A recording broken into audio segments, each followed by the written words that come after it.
Oke, selanjutnya kita masuk ke bab 2, bagian 2, yaitu komponen material. Di mana komponen material ini masih sama dengan kita pelajari di bab 1 tentang unsur, molekul, senyawa, dan ada tambahan untuk campuran. Unsur ini kan sudah kita tahu ya, dia bentuk atom yang paling sederhana dan tidak dapat diubah lagi. Kecuali bisa dipisahkan proton, neutron, elektronnya gitu ya. Untuk molekul itu sifatnya independen ya. Dia terdiri dari unsur atau lebih yang saling terikat, contohnya O2. Kalau senyawa, dua atau lebih unsur yang berbeda yang terikat secara kimia. Kalau campuran itu kelompok dua macam zat atau lebih yang saling terikat atau terkait secara fisiknya. Ini untuk unsur sendiri dibagi menjadi dua, logam dan non-logam. Kalau logam contohnya adalah ini, kecuali raksa ya. Semuanya zat padat pada suhu kamar itu 25 derajat termasuk unsur logam. Terus merupakan konduktor, itu unsur logam. Mengkilap jika digosok, logam ya. Dapat ditempa atau bersifat malleable, setelah dapat diregangkan atau bersifat taktil, itu termasuk ciri-ciri dari atau sifat unsur logam. Contoh unsur yang non logam, nah itu ada nitrogen, oksigen, karbon. Nah sifatnya bagaimana? Ada yang berupa zat padat, ini ya, zat padat, cair, dan bisa gas pada suhu kamar. Terus dia sifatnya rapuh seperti arang, bukan konduktor listrik atau panas, tidak mengkilap walau digosok. Maaf, kita lanjutkan lagi untuk unsur logam dan non logam. Ini bisa dibedakan lagi dari namanya juga bisa. Kalau yang belakangnya ium atau itu disebut dengan logam, helium, selenium, tellurium. Terus kalau yang non logam biasanya ini unsur yang merupakan peralihan dari logam dan non logam, mempunyai sifat logam iya, non logam juga iya. Itu disebut dengan unsur metanoid. Contohnya adalah silikon, boron, dan arsen. Senyawa ini tadi ya, contohnya adalah air H2O. Air dapat diuraikan oleh listrik menjadi gas hidrogen dan gas oksigen. Kemudian sukrosa atau gula tebu dapat diuraikan dengan pemanasan menjadi arang atau karbon dan air. Kemudian natrium klorida juga dapat diuraikan oleh listrik sehingga menjadi dua unsur, yaitu natrium dan klorin. Oke, senyawa ini dua unsur atau lebih ya. Contohnya adalah air tadi yang biasa kita kenal dengan gabungan dua unsur hidrogen dan oksigen. Kemudian senyawa yang lain natrium klorida yang lebih dikenal dengan garam dapur. Itu contoh senyawa. Kemudian campuran, ini suatu zat yang terbentuk dari dua zat atau lebih, tapi masih memiliki sifat dari asalnya. Sifat campuran ini diantaranya adalah terdiri atas dua zat tunggal atau lebih, komposisinya tuh tidak tetap, masih memiliki sifat dari asal unsurnya, terus dapat dipisahkan menjadi komponennya melalui cara-cara fisik, bisa melakukan penyaringan ataupun penyulingan dan yang lainnya. Contohnya adalah air teh. Bikin air teh biasanya kita nyampurkan ya air sama teh ya, campuran ini, terus air garam, air gula. Ini disebut campuran homogen karena nyampur jadi satu. Kalau campuran heterogen itu dia nggak bisa nyampur ya. Kalau yang nyampur jadi satu atau homogen itu kita kenal dengan larutan namanya. Kalau yang heterogen yang nggak bisa nyampur jadi satu, contohnya adalah koloid ya, yang itu ya, sifat jajal gitu ya. Terus suspensi, ini contoh dari homogen dan heterogen. Kalau yang homogen ini kan tadi yang larutan ya, yang bercampur jadi satu. Contohnya adalah emas 22 karat yang terbentuk oleh perak dan emas. Kemudian larutan oralit ya, air, gula, dan garam, ini juga larutan jadi satu. Kemudian heterogen berarti dia yang nggak bisa nyampur, Contohnya ini air sama minyak, kalau mau dicampur dia kan nggak bisa, itu namanya campuran heterogen. Kemudian ini semen, batu kerikil, dan batu pasir. Mungkin yang pernah lihat orang bangunan tahu ya, kalau dicampur itu nggak bisa nyampur, dia masih bentuk kerikilnya juga masih, ya batu pasirnya masih, semennya yang itu ya nyambur di pasirnya. Oke, perbedaan unsur dan senyawa. Tadi kan unsur kan satu zat, kalau senyawa dua zat ya. Misalkan ini Mg, magnesium dan oksigen O2 menghasilkan zat yang baru. Apa? Senyawa MgO, magnesium oksida ya. Pada reaksi ini dihasilkan zat baru yang sifatnya berbeda dari unsur-unsur penyusunnya, jadi beda sifatnya. Contoh lain ini bahan peledak ya.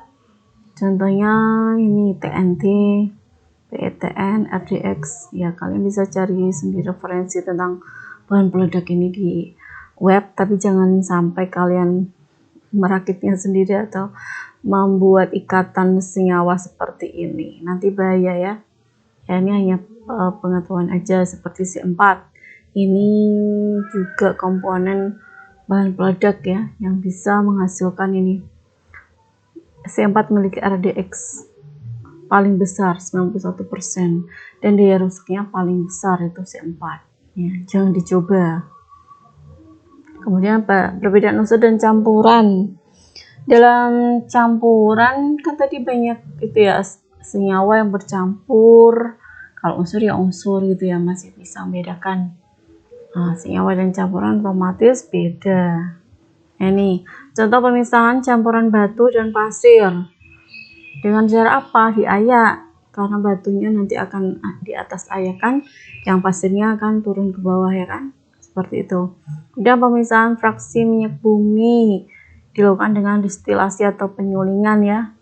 Pemisahan campurannya didasarkan pada perbedaan titik didih masing-masing komponen di dalam campuran. Jadi di sini minyak buminya disuling, nanti berdasarkan titik didih ini masuk kemana, ini masuk kemana. Ya, itu udah canggih tuh. Kalau mau lihat di itu ya, sana PLT apa ya, tenaga itu ya, yang sana ya pangkalan minyak ya. Kemudian materi dari sudut pandang atom. Nah, di sini kimia juga mempunyai materi yang dilihat dari atomnya. Di sini dilihat ada gambar A dan B. Ini before reaction, ini after reaction. Ini lead nitrate solution, ini lead nitrate ya. Udah ada sodium chromate ya.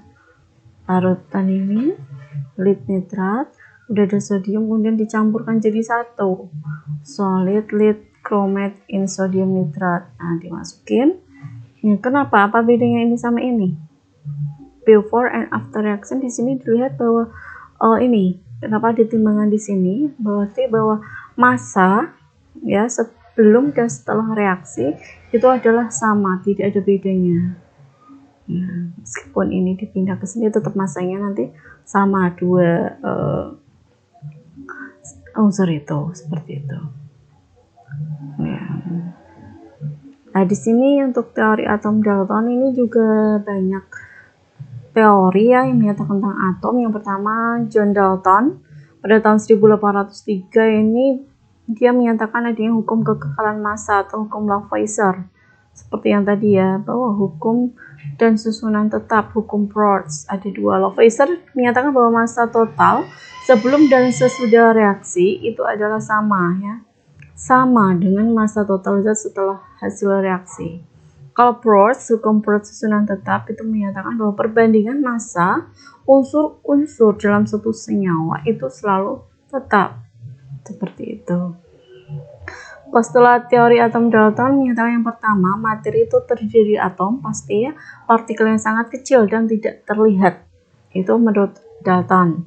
Dan tidak dapat diciptakan maupun dimusnahkan. Atom itu tidak dapat diciptakan dan tidak dapat dimusnahkan. Terus yang kedua, atom satu unsur dapat diubah menjadi atom unsur yang lain. O ya O, H ya H, nggak bisa berubah. Kemudian yang ketiga, atom suatu unsur identik pada massa dan sifat-sifat lain, tetapi berbeda dari atom unsur yang lain. Ya, dia punya unsur identik pada massa dan sifat-sifat lainnya. Identik ya, hampir sama, tapi tetap berbeda. Dan yang keempat, senyawa merupakan hasil kombinasi dari rasio spesifik atom dari berbagai unsur. Yang selanjutnya, teori atom modern. Di sini ditemukan bahwa J.J. Thomson sama Rutherford ya, Ernest Rutherford di sini menyatakan bahwa adanya penemuan inti atom yang baru di dalam atom. Ya, benda-benda yang bermuatan netral ada di atom, ada yang muatan negatif, ada yang muatan positif, seperti itu. Kalau J.J. Thomson menyatakan bahwa muatan positif itu ada di dalam seluruh atom. Nah, dia menyatakan seperti itu. Kalau Ernest Rutherford, dia menyatakan volume atom itu sebagian besar terisi oleh elektron. Jadi membantah teorinya Thomson. Thomson bilangnya positif, tapi ini elektron yang paling banyak yang berada dalam atom. Ya, elektron itu di pusat atom terdapat daerah yang sangat kecil yang disebut dengan nukleus. Jadi Rutherford sendiri menyatakan bahwa ada daerah yang sangat kecil di tengah-tengah, itu dinamakan dengan nukleus. Dan nukleus ini apa? Nukleus itu muatan positif yang berada di tengah-tengah, yang dikelilingi dengan atom-atom elektron-elektron seperti itu. Muatan positif di dalam nukleus disebut dengan proton, sedangkan yang negatif disebut dengan elektron. Itu menurut Rutherford. Dua teori tadi, Thomson sama Rutherford, dinyatakan menurut teori atom modern. Yang pertama, semua materi itu terdiri dari atom. Ya. Terus yang kedua, atom terdiri dari unsur yang tidak dapat diubah menjadi unsur lain, seperti yang dinyatakan oleh yang pertama tadi siapa? Bukan Dalton ya, seperti yang dinyatakan oleh Dalton. Oke, maaf. Terus yang ketiga, semua atom suatu unsur itu memiliki jumlah proton dan elektron yang sama, yaitu menentukan perilaku kimia unsur yang bersangkutan menurut dia ya. Terus yang keempat, senyawa yang terbentuk dari kombinasi kimia oleh dua atau lebih unsur dengan perbandingan yang spesifik. Jadi gabungan dari dua unsur atau lebih itu membentuk suatu senyawa. Itu teori-teori tentang atom. Kemudian lanjut ke ikatan pada senyawa. Di sini kalau di dalam senyawa kan tadi gabungan dua unsur atau lebih, kan dilihat dari proton-protonnya ya, elektron, jumlah muatannya. Di sini ada ikatan kimia namanya. Gaya yang mengikat atom unsur-unsur dalam senyawa itu dinamakan dengan ikatan kimia. Harus ada apa? Pemakaian elektron secara bersamaan antara atom yang membentuk senyawa kovalen. Kalau transfer elektron dari atom ke atom lain membentuk senyawa ion. Jadi dua, senyawa ion dan senyawa kovalen. Kalau ion itu dia transfer elektron dari satu atom ke atom yang lain. Terus kemudian kalau senyawa kovalen tadi dia memakai elektron bareng-bareng gitu. Aku punya, yuk kita pakai bareng-bareng, itu namanya senyawa kovalen. Ikatan ion dan ikatan kovalenia perpindahan elektron dari satu unsur ke unsur yang lain. Kalau kovalen, pemakaian elektron secara bersama. Ya, kalian bisa lihat video-video tentang ikatan ion dan ikatan kovalen di web, sangat banyak sekali. Kalau yang di sini saya juga ada videonya, tapi nanti kalian bisa lihat sendiri di ini ya, channel yang lain. Terima kasih untuk pertemuan kedua yang bab 2 ini. Assalamualaikum warahmatullahi wabarakatuh.